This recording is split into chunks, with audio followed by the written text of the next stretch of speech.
passive listener.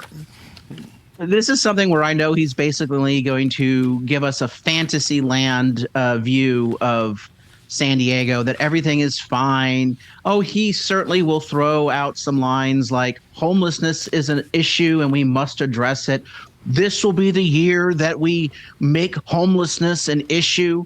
All of those gnashing of teeth and proclamations are pretty much meaningless when you are looking at the people who literally have created these problems. So unless I hear an apology tonight, Paul, an apology for reckless spending that put us into a deficit, $150 million now at City Hall, an apology for lying to voters in the recent election on the garbage tax and trying to dupe them into voting for a new fee, an apology for rising crime, an apology for stealing road repair funds and diverting those funds to bike lanes, and an apology for the appalling condition on the street with rampant homelessness.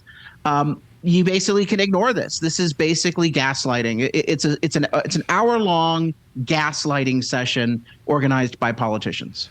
Well, you know the political game better than I do, Carl, but I'm just going to wager that there's not going to be one of those apologies. Of course not. No, because in his world, you ought to thank him because he's doing such a great job as mayor. The reality is Todd Gloria isn't suited to this job. He's in way over his head. He got the job because he had personal pronouns on his Facebook profile. Let's be clear about it. It's all wokeism.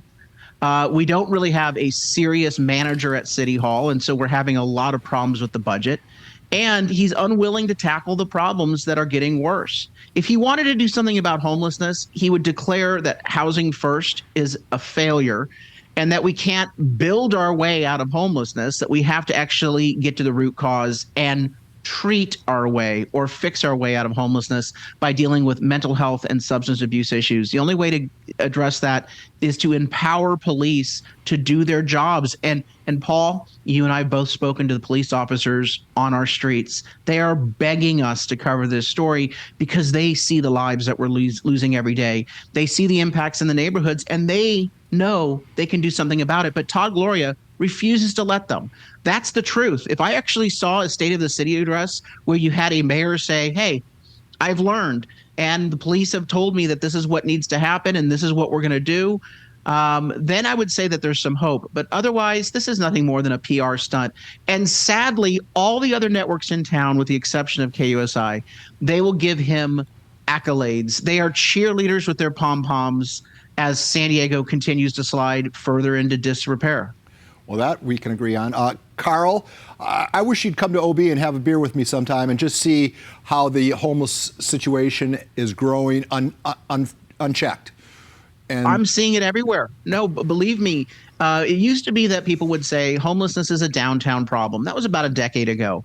Now it's an everywhere problem. I've got an idea. I think that the citizens ought to start taking matters into their own hands.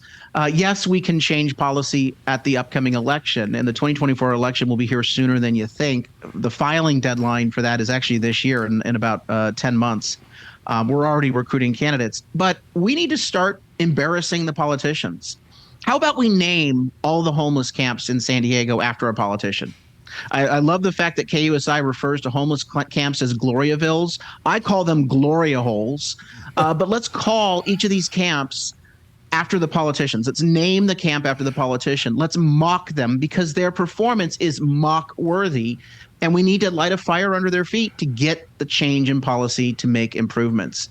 Sadly, without an independent media in San Diego or with rare voices of independence, we're not going to get that because the people really don't know how bad the situation is, and they don't know that there are better solutions out there. Carl, we got to wrap this up. I'd never want to get on the wrong side of you because I'm afraid to hear what my name would be. Carl, no, never, ever. You've been doing a great job. Appreciate it, Paul. Carl DeMaio, everybody. Carl, we'll have you back on for a recap because I guarantee you the ratings are not going to be good on this State of the City speech. I mean, only might as well watch paint dry on a wall. Yeah, I think so. All right, Carl, we'll chat again and have a safe day, okay?